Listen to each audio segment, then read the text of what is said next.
Alors, aujourd'hui, nous allons nous intéresser à l'actualité d'un pays frère, le Sénégal, et annoncer une petite bonne nouvelle.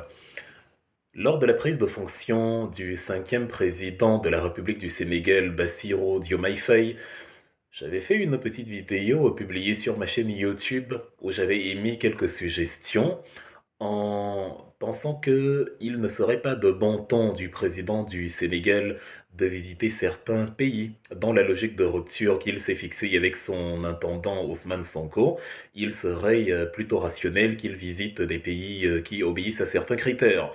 Et dans les propositions que j'avais faites, j'avais commencé par évoquer les pays qu'il ne devait pas visiter, entre autres la Côte d'Ivoire, parce que la Côte d'Ivoire était le cheval de, comment dire, le navire de proue sur la question de l'intervention de la CEDEAO pour réinstaurer au pouvoir Mohamed Bazoum et y intervenir militairement en tuant des Nigériens. J'avais aussi pensé que le Nigeria de Bola Tinubu n'était pas une bonne idée parce que en tant que président en exercice de l'Union africaine, Bola Tinubu, voilà, il a fallu plus ou moins l'intervention du Parlement et le désamour des populations aussi bien nigériennes qu'africaines pour qu'il ne pousse pas à bout sa manie d'intervenir qu'il partageait avec le Sénégal, avec la Côte d'Ivoire et le Sénégal de Macky Sall d'alors. J'avais aussi estimé que ce n'était pas une bonne idée d'aller dans un pays comme le Tchad, parce que Kaka Déby est un assassin qui, par ailleurs, a su soudoyer ses opposants, notamment le chef du parti Les Transformateurs, Succès Masra, pour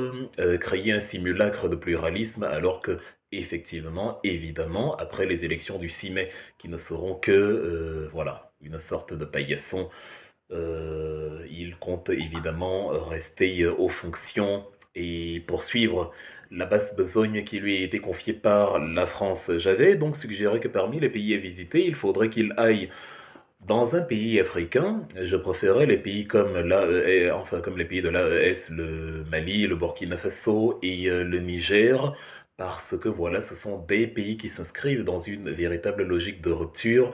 Nous avons Monsieur Luc Alad qui a été chassé du Burkina Faso à la fin de l'année dernière. Nous avons Monsieur Sylvain Ité qui a été chassé du Niger. Nous avons voilà les représentants des puissances étrangères qui, accusés d'activités subversives, ont été expulsés manu militari. Nous avons la cavalcade d'expulsion de bases militaires européennes sur le sol de ces pays-là et nous avons justement la sortie même de la CEDEAO pour créer une entité autonome et les velléités de sortie de la monnaie dont je pensais que c'était des pays où il fallait se rendre. Et voilà. Donc, Monsieur Bassirou Diomaye Faye s'est rendu certes dans aucun de ces trois pays, mais il a quand même eu la présence d'esprit de se rendre dans un autre pays africain. Ça, c'est déjà bien, qui n'est par ailleurs aucun des pays, voilà, indésirables que j'ai cités précédemment. Il a donc préféré aller en Mauritanie aujourd'hui, rencontrer son homologue Mohamed Ould El Ghazouani parce que la Mauritanie et le Sénégal partagent énormément de convergences économiques et géostratégiques ensemble. Pour ceux qui se poseraient la question, pourquoi donc la Mauritanie? Vous savez que le Sénégal et la Mauritanie se partagent une très longue frontière, le fleuve Sénégal notamment. Il y a d'ailleurs depuis 2021 un pont qui est en construction et dont la date d'inauguration est prévue pour dans quelques années, peut-être l'année prochaine dans le meilleur des cas. Il y a des partenariats de pêche entre le Sénégal et la Mauritanie. Il y a d'ailleurs un contentieux sur l'arraisonnage des navires sénégalais dans les ports mauritaniens parce que les autorités mauritaniennes accusent les piroguiers sénégalais de n'avoir pas respecté la législation à laquelle ils sont soumis sur place. Donc, il est important entre deux frères africains de se rencontrer pour régler ce type de contentieux. Dans l'absolu, le Sénégal dispose d'un paquet de licences, près d'un demi-millier de licences sur la pêche dans les eaux mauritaniennes, parce que vous savez bien que Macky Sall a, voilà, embrigadé l'économie sénégalaise en concédant énormément d'espaces maritimes de pêche aux puissances étrangères. Donc, le Sénégal a dû utiliser un plan B et qui est actuellement la Mauritanie. Donc, c'est important, voilà, c'est important. Donc, d'autant plus que le fameux gisement gazier, le fameux GTA, le Grand Tortue Améine, qui a été mis en exergue il y a déjà quelque temps et qui devait entrer en exploitation en 2022, est justement située à la zone frontalière entre le Sénégal et la Mauritanie, et c'est pour ça que les entreprises que vous retrouverez sur place sont l'entreprise nationale sénégalaise Petrosen, pétrole du Sénégal, ou la société mauritanienne des hydrocarbures, la SMH. On va remarquer évidemment la présence d'entités étrangères comme le britannique British Petroleum, qu'on voyait déjà impliqué dans la guerre de Biafra en 67, ou encore l'américain Cosmos Energy, parce que nous ne disposons pas encore de l'industrie extractive. Mais ça, c'est un autre sujet qu'on développera dans d'autres vidéos. Tout ça pour mettre en exergue, en tout cas, la nécessité et le caractère important pour le Sénégal de se rendre en Mauritanie aujourd'hui. La prochaine visite sera la Gambie.